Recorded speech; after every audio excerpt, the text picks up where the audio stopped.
सर्वप्रथम आपल्या माध्यमातून महाराष्ट्राच्या जनतेला राष्ट्रवादी काँग्रेस पक्षावर प्रेम करणाऱ्या पदाधिकारी कार्यकर्त्यांना मी एक सांगू इच्छितो की राष्ट्रवादी पक्षामध्ये कसलीही चलबिचल नाही, नेत्यांमध्ये कसलेही मतभेद नाहीत, परंतु जाणीवपूर्वक राष्ट्रवादीमध्ये चलबिचल आहे, जाणीवपूर्वक राष्ट्रवादीमध्ये नेत्यांमध्ये मतभेद आहेत, अशा पद्धतीच्या बातम्या काही लोकांकडून दाखवल्या जातात, पेरल्या जातात आणि त्यामुळं लोकांना वाटते की राष्ट्रवादी काँग्रेस पक्षामध्ये चलबिचल आहे। आदरणीय राष्ट्रवादी काँग्रेस पक्षाच्या राष्ट्रीय अध्यक्षा, राज्याच्या उपमुख्यमंत्री सुनेत्रावहिनी पवार, प्रफुल्लभाई पटेल, तटकरे साहेब यांच्या नेतृत्वामध्ये पक्षामध्ये सर्व काही व्यवस्थित चालू आहे। हे जे काही चलबिचलच्या बातम्या दाखवत आहेत ते पूर्णपणे निरर्थक, निराधार अशा पद्धतीच्या बातम्या आहेत। त्यांच्याकडे पद आहेत असं म्हणायचं, कारण की निवडणूक आयोगाच्या पत्रात पदच नाही। आपण जी काही मला प्रश्न विचारताय ते प्रश्नामध्ये आजही आपल्याला आपल्या माध्यमातून सगळ्याला सांगू इच्छितो की ते पदावरती आहेत, ते पक्षाचे ज्येष्ठ नेते आहेत आणि जी काही निवडणूक आयोगाकडे पत्र दिलं गेलं होतं त्याच्यामध्ये क्लरिकल मिस्टेक झालेली होती, ते वहिनीनं त्या दिवशीच ट्विट करून सांगितलं होतं आणि त्याच्यामध्ये बदल करून लवकरच नवीन नावं त्या ठिकाणी जोडली जातील। ज्येष्ठ नेते शरद पवार यांच्या भेटीसाठी जात आहेत, तर दुसरीकडे पार्थ पवार मुख्यमंत्र्यांकडे जात आहेत, तर या सगळ्यांमध्ये ही चर्चा का खत पाणी होईल? पवार साहेब हे आदरणीय ज्येष्ठ नेते आहेत राज्याचे, आपल्या देशाचे, आणि पवार साहेबांचं मार्गदर्शन, आशीर्वाद घेण्यासाठी त्या ठिकाणी तटकरे साहेब गेले होते, त्यांच्या प्रकृतीची चौकशी करण्यासाठी गेले होते। हे त्यांनी त्याच दिवशी जाहीर केलेलं होतं, परंतु त्याचा कुठलाही राजकीय अर्थ काढू नये आणि पार्थदादा आता पक्षाचे नेते आहेत, महायुतीचे नेते आहेत, खासदार म्हणून काही त्यांना महाराष्ट्राचे प्रमुख म्हणून मुख्यमंत्री महोदयाकडे प्रश्न असतील ते घेऊन गेले असतील। याचा आणि या दोन्ही घटनेचा कुठेही दुरान्वय संबंध नाही, ते वेगवेगळ्या कारणाच्या निमित्तानं दोघांनी भेट घेतलेली आहे। आमदारांमध्ये सुद्धा मोठ्या प्रमाणात चलबिचल आहे आणि त्यामुळे जे तुमचे आमदार आहेत ते शरद पवार यांच्याकडे जाऊन किंवा त्यांच्याशी संपर्क साधून साहेब तुम्हीच काहीतरी करा अशा प्रकारची मागणी आणि साकडं घालतात। कुठले आमदार गेले होते? पक्षाचे कोण? आमच्या पक्षाचा कुठलाही आमदार अशा पद्धतीचं पवार साहेबांची भेट घेतलेला नाही। आमच्या पक्षामध्ये जर साहेबांची भेट घेतली असेल तर ती प्रकृतीच्या विचारपुसासाठी भेट घेतली असेल, कुठेही अस्थिरता नाही, परंतु मी आपल्याला म्हणल्याप्रमाणे जाणीवपूर्वक पक्षामध्ये अस्थिरता आहे हे दाखवण्याचं चित्र काही लोकांकडनं केलं जातंय।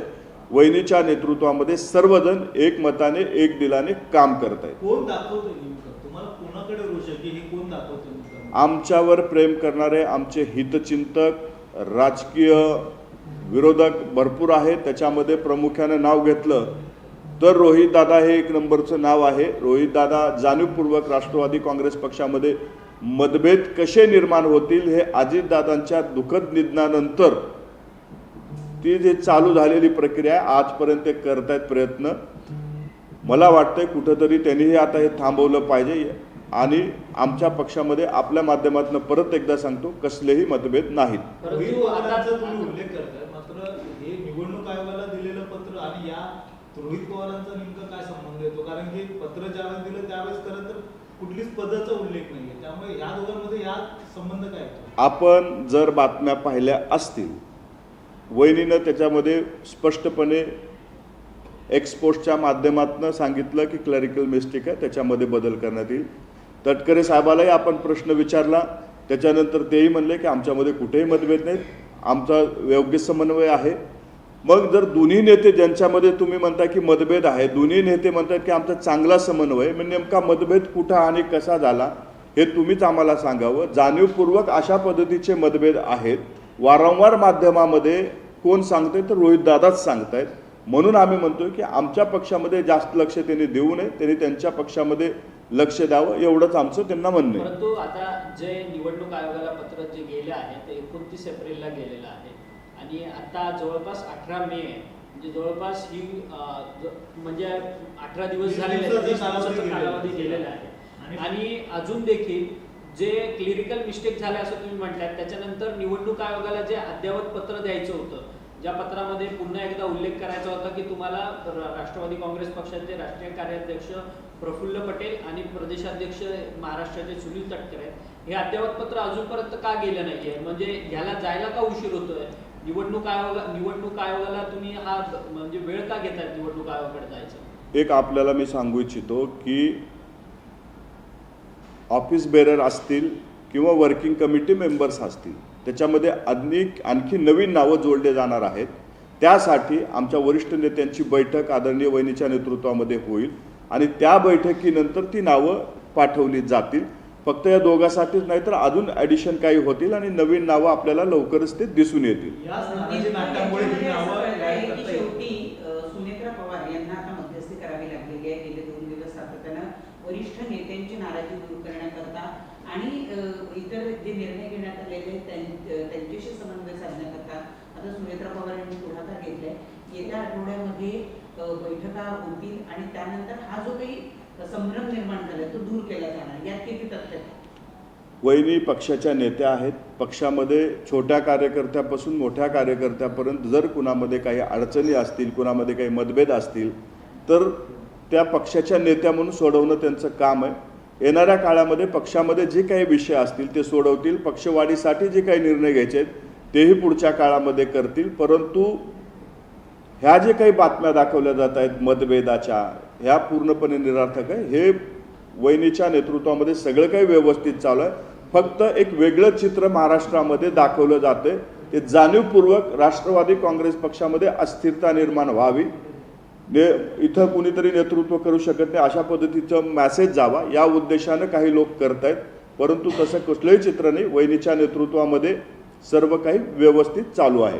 परंतु ह्याच ह्याच्यावरती खरं तर प्रश्नचिन्ह निर्माण होतोय की जी ऑडिओ क्लिपची आता समोर बातमी येते. कारण की रोहित पवार म्हटले की एक ऑडिओ क्लिप आहे. ती ऑडिओ क्लिप खरं तर त्या ऑडिओ क्लिपमध्ये राष्ट्रवादीचा एक बडा नेता जो आहे त्या बड्या नेत्याने अजित पवारांना खालच्या दर्जाची भाषा वापरलेली आहे. ती ऑडिओ क्लिप सुनेत्रा पवार आणि पार्थ पवार यांनी ऐकली, त्यामुळे ही संपूर्ण कारवाई झालेली आहे पक्षात.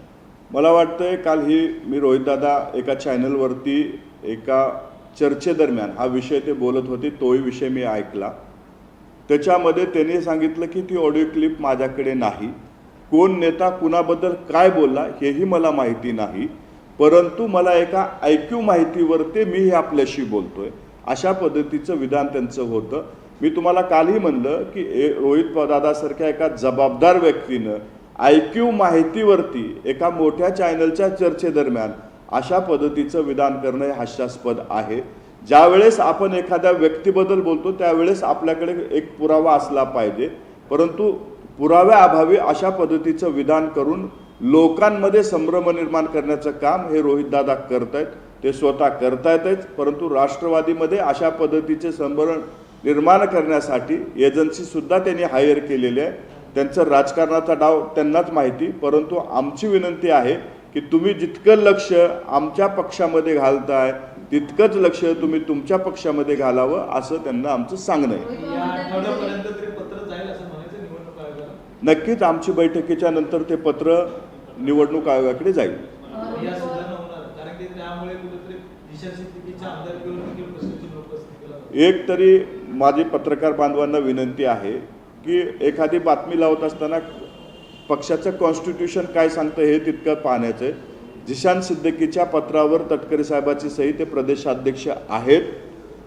उद्या मी तुम्हाला एक माहिती म्हणून सांगतो, उद्या जर आमच्या राष्ट्रीय अध्यक्षानं पक्षाच्या घटनेनुसार सांगतोय, निवडणूक आयोगाच्या नियमानुसार सांगतोय, राष्ट्रीय अध्यक्षानं उद्या जर ठरवलं की सूरज चव्हाण यांना एबी फॉर्मवर सह्या करण्याचा अधिकार द्यायचा तर ते देऊ शकतात. ह्याचा अर्थ तो कुठल्या पदावर असावाच असा नसतो. तो एबी फॉर्मवर सह्या करण्याचा अधिकार हा पूर्णपणे पक्षाच्या नेतृत्वात आहे. त्यांनी कुणाला द्यायचा तो दिलेला आहे. तटकरे साहेब पक्षाचे प्रांताध्यक्ष आहेत, त्यांना तो अधिकार आहे. त्या बातमीमध्ये कुठेही तथ्य नाही. ती बातमी मला वाटते कदाचित नियम माहिती नसल्यामुळे चुकीच्या पद्धतीने दाखवण्यात आलेली आहे. परंतु मी जे 29 एप्रिलला निवडणूक आयोगाला पत्र दिलं, त्या निवडणूक आयोगाच्या पत्राला जे पहिलं कव्हरिंग लेटर म्हणजे राष्ट्रवादी काँग्रेस पक्षाचं आहे त्याच्यावरती थेटपणे लिहिलेलं आहे की ही जी यादी निवडणूक आयोगाला आम्ही सबमिशन करत आहोत ही अंतिम यादी आहे आणि ही यादी तुम्ही ग्राह्य धरा अशा पद्धतीचा मजकूर जो आहे तो निवडणूक आयोगाच्या पहिल्या पत्रामध्ये तुम्ही दिलेला आहे. मग तुम्ही मान्य करताय का की प्रफुल्ल पटेल आणि सुनील तटकरे यांना पदावरतून बेदखल करण्याचं काम तुमच्या पक्षाच्या वरिष्ठ नेत्यांनीच केलेलं आहे? बिलकुल नाही. काही ज्या त्रुटी होत्या त्या त्रुटीमध्ये ते सांगण्यात आलं होतं, परंतु जाणीवपूर्वक त्या बाजूला ठेवून काही विशिष्ट घटनेकडे लक्ष देण्यासाठी तशा पद्धतीचं चालवलं. तटकरे साहेब असतील किंवा प्रफुल्लभाई असतील हे पक्षाचे आधी नेते आहेत, काली होते आणि उद्याही राहतील, परंतु त्यांच्याबद्दल आणि पवार कुटुंब म्हणजे दादाच्या कुटुंबाबद्दल मतभेद निर्माण व्हावेत यासाठी अशा पद्धतीच्या खोडसाळ बातम्या दाखवण्याचा प्रयत्न काही लोकांकडनं केलेला आहे. आणि जर पत्रामध्ये काही त्रुटी असतील तो पक्षांतर्गतला विषय आहे. वहिनीच्या नेतृत्वात ती सुधारणा केली जाईल, परंतु त्याच्यावरनं एक वेगळं चित्र महाराष्ट्रामध्ये निर्माण केलं जाते ते चुकीचं आहे, हेच आम्हाला आमचं म्हणणं आहे. याच्यावरती खरं तर मग रात्री 1:30 वाजता ट्विट करण्याची गरज काय होती? पत्र पत्र खरं तर 29 तारखेला गेलं. त्याच्यानंतर 11 मेला हे पत्र, म्हणजे 29 तारखेपासून 11 मे पर्यंत पक्षातल्याच नेत्यांना माहित नाही का आपण पक्षाच्या पदावरती आहोत की नाही म्हणून? रात्री 1:30 वाजता ट्विट करण्यामागचा उद्देश हाच होता की आपल्यासारखे अनेक आमचे सहकारी आहेत जे जाणीवपूर्वक आपल्यासारखे म्हणजे आपण नाही. एक मिनिट मी बोलतो मला बोलू द्या, मला उत्तर देऊ द्या. अनेक लोक आहेत जे जाणीवपूर्वक म्हणजे रोहितदादासारखे लोक आहेत की त्या पत्रावरनं वेगळा अर्थ काढतील म्हणून रात्री 1:30 वाजता ट्विट करून ते सांगितलं गेलं होतं. त्याच्यामध्ये कुठलाही वेगळा अर्थ काढू नये अशी आमची विनंती आहे. रोहित पवार म्हणतात की जरी सुप्रिया सुळे किंवा शरद पवार साहेब भाजपसोबत गेले तरी मी काय जाणार नाही, मी त्यांची माफी मागणार आणि वेगळा निर्णय. बघा, त्यांनी काय निर्णय घ्यावा हा त्यांचा पूर्ण अधिकार आहे, परंतु मला जी माहिती आहे रोहित दादा भारतीय जनता पार्टीवर जावं म्हणून एकत्र राष्ट्रीयवादी असताना सह्या करण्यामध्ये पुढाकार घेणारे आमदार कोण होते तर रोहित दादा होते. आमदारांची मनधरणी करणारे कोण होते तर रोहित दादा होते. रोहित दादांना अनेक आमदाराला एकत्रित घेऊन आपल्या मतदारसंघाच्या विकासासाठी भारतीय जनता पार्टीसोबत सत्तेत गेलं पाहिजे हे म्हणणारे रोहित दादा होते. आज त्यांना असा काय साक्षात्कार झाला मला माहिती नाही, परंतु त्यांनी काय निर्णय घ्यावा हा त्यांचा अधिकार आहे. खरं तर जो पेज अनेक दिवसांपासून निर्माण झालेला होता पालकमंत्री रायगडच्या. आता जी माहिती मिळते सूत्रानुसार की रायगडचं पालकमंत्री शिवसेनेला जाऊ शकतं आणि त्या ठिकाणची रायगड परिषदेची जागा आहे की राष्ट्रवादीला सुटू शकते. याबाबत माझ्याकडे अधिकृत माहिती नाही. मी याबाबतची अधिकृत माहिती घेऊन आपल्याशी संवाद साधेन. परंतु आता ही जी निवडणूक होणार आहे या निवडणुकीमध्ये राष्ट्रवादीकडे किती जागा आहे, राष्ट्रवादी किती जागा निवडणार आहे याबाबत आमच्या पक्षांतर्गत बैठक होईल, महायुतीची नंतर बैठक होईल आणि त्यामध्ये आम्ही एकत्रित बसून समन्वय समितीच्या माध्यमातून त्यात अंतिम निर्णय होईल आणि तो आपल्याला आपल्या माध्यमातून महाराष्ट्राच्या जनतेसमोर सांगितला जाईल. तुमच्या जवळचे अत्यंत जवळचे सहकारी आहेत आनंद परांजपे. तुम्ही आणि आनंद परांजपे नेहमी एकत्र सोबत राहायचा, आम्हाला एकत्र दिसायला. परंतु तेच आनंद परांजपे पक्ष सोडताना पाहायला मिळतात आणि तेच आनंद परांजपे पक्ष सोडल्यानंतर सुद्धा शरद पवारांची भेट घेतात. आनंद परांजपेंची कुठेतरी पक्षामध्ये खदखद होती का? कारण की विधान परिषदची निवडणूक असेल ती पक्षातल्या काम करणाऱ्या व्यक्तीला भेटत नाही, त्याचमुळे ते पक्ष सोडून गेले. अनेक वर्ष राष्ट्रवादी काँग्रेस पक्षासोबत त्यांनी काम केलेलं आहे. पक्ष संघटनेमध्ये अनेक पदावरती त्यांनी काम केलेलं आहे. ठाणे शहराध्यक्ष असू द्या, सरचिटणीस, मुख्य प्रवक्ते किंवा ठाणे पालघर जिल्ह्याचा संपर्क मंत्री म्हणून त्यांनी त्या ठिकाणी काम केलेलं आहे. संघटनेसाठी मोठं योगदान त्यांचं राहिलेलं आहे. परंतु त्यांच्या जाण्यानं नक्कीच त्या ठिकाणी एक रिकामी जागा झालेली आहे. मला वाटतं त्यांनी जर नेतृत्वाशी व्यवस्थित चर्चा केली असती तर कुठंतरी त्यांच्या मनामध्ये जे दुःख होतं ते दूर झालं असतं, परंतु त्याने कुठनाशी चर्चा न करता तो निर्णय घेतला. तो आमच्यासाठी नक्कीच दुर्दैवी आहे. आणि पवारसाहेबांसोबत अनेक वर्ष काम केलेले पवारसाहेब पक्षविरहित नेतृत्व आहेत आमच्या दृष्टीनं, की ते महाराष्ट्रासाठी एक इतके अनुभवी नेते आहेत की त्यांचा आशीर्वाद हा आपल्यासाठी महत्त्वाचा असतो, म्हणून त्यांनी आशीर्वाद घेतला असेल. आता आमचं म्हणणं एवढंच आहे, त्यांनी दिल्यागिरी सुखी राहावं. म्हणजे असेच आशीर्वाद घेण्यासाठी आणखी नेते शरद पवारांकडे दिसतील असं मला वाटत नाही. मी सांगितलं की पवारसाहेब हे पक्षविरहित नेते आहेत, महाराष्ट्राचे मोठे नेते आहेत. त्यांच्याकडे अनेकदा भारतीय जनता पार्टीचे नेते असू द्या, शिवसेनेचे नेते असू द्या, अनेक वेळा गेलेले. त्याचा कुठेही राजकीय अर्थ काढू नये. त्यांचा राजकीय अनुभवाचा फायदा हा महाराष्ट्राच्या विकासासाठी आमच्या पक्षासाठी व्हावा यासाठी आमचे नेते प्रयत्न करतीलच. परंतु मला वाटते की या भेटीला कुठेही राजकीय अर्थ देऊ नये. अशोक खरात प्रकरणामध्ये एक नवीन माहिती समोर येते की अशोक खरात यांना माहीत होतं की स्वतःची अटक होणार आहे म्हणून.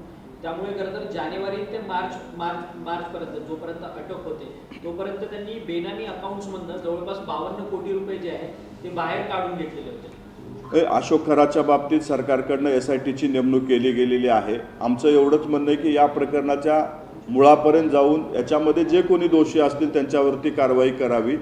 या चौकशी चालू असताना त्याच्यावरती अधिक भाष्य करणं योग्य राहणार नाही. परंतु राष्ट्रवादी काँग्रेस पक्षाची हीच भूमिका आहे की खरात प्रकरणात जे कोणी दोषी असतील त्यांच्यावरती कठोर कारवाई व्हावी. बच्चू कडू म्हणतात एकनाथ शिंदे हे रात्री 2 वाजता सामान्यांसाठी दरवाजा उघडणारे नेते आहेत, त्यामुळे अशा ताकदीचा नेता हा राज्याचा मुख्यमंत्री व्हायला पाहिजे तो नाही असं वाटतं. प्रत्येक पक्षामध्ये काम करणाऱ्या पदाधिकाऱ्याला, कार्यकर्त्याला, नेत्याला असं वाटतं की आपल्या पक्षाचा सर्वोच्च नेता या महाराष्ट्राचा मुख्यमंत्री व्हावा. त्यांनी स्वप्न बघणं चुकीचं नाही. मला वाटतं की या महाराष्ट्रामध्ये जर मुख्यमंत्री व्हायचं असेल तर जसं अजितदादा सांगायचे मॅजिक फिगर जी लागते ती फिगर असणं खूप गरजेचं आहे. ज्या दिवशी त्यांची मॅजिक फिगर होईल ते मुख्यमंत्री होतील. परंतु कार्यकर्त्यानं स्वप्न बघणं हे चुकीचं नाही असं मला वाटतं.